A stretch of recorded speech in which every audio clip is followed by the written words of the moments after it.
Bryan, Tiffany, good to see you both. Welcome to the show. Hey, love your energy. Good to be here. Well, the show's coming out soon. If we're not excited, what are we doing here? Let's be honest. Bryan, I want to start with you. So much happens before you go to camera on a show like Emperor of Ocean Park, right? There's all these discussions, you're figuring out the characters and everything. So in a lot of ways, it can be looked at as two journeys from a storytelling acting perspective, before filming and after. Do you see it as two separate journeys, or is it one big journey with multiple steps for you?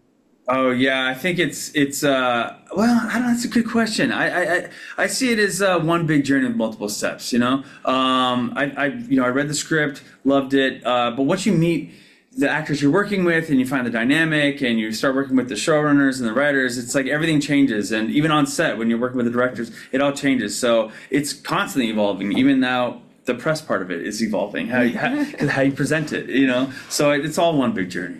100%. Tiffany, it depends on the projects, but I feel like there might be just kind of maybe a little bit of like a similar mindset for all the projects, the script to screen kind of journey, right? You read something, then you go film it and it comes to life. What was that like for you specifically with this project, reading all these characters and then seeing it kind of like come to life on screen? I'm curious about that. Well, this role was really unique because there was a gulf of time between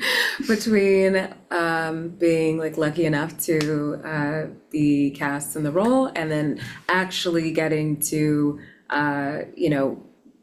put paper to screen and start the filming process. Yep.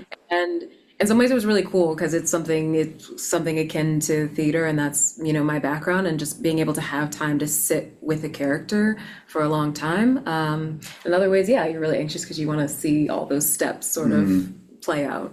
Mm-hmm. Bryan, with a show like this, are you ever conscious of the audience member kind of watching a show like this, kind of putting the detective hat on, figuring out while you're making it, or does that kind of happen a little bit after you wrap? Because it's like, this is one of those phones down shows, right? Where it's like, you need a active audience about it. No, it's a good question. I think as an actor, though, you really can't worry, or any artist, you can't really be worrying about the audience. I think you have to just tell the truth, and hopefully the audience will be there for that. And I think audiences respond to truth. So I think if you're worrying about the audience, you're not worrying about what's in front of you.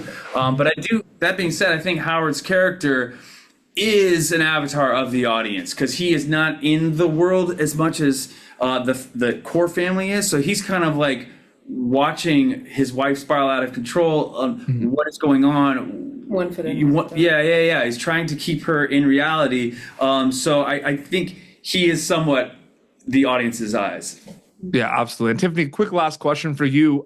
What can you tell me about the pace of filming The Emperor of Ocean Park? Like in terms of like, were there some days where it was like quicker day, depend on the scenes type thing? Like, what was the pace of filming this show for you? Breakneck, yeah. I would say this is for sure the fastest that we've shot.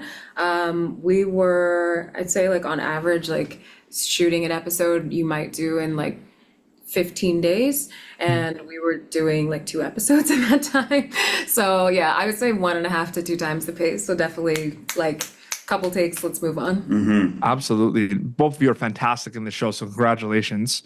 And on MGM Plus, premiering July 14th, Emperor of Ocean Park. Bryan, Tiffany, so great chatting with you both. Thank you so much and all the best. Thank you. Thank you for tuning in to Popternative.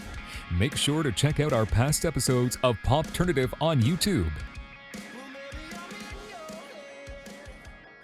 This has been an Autograph Communications production.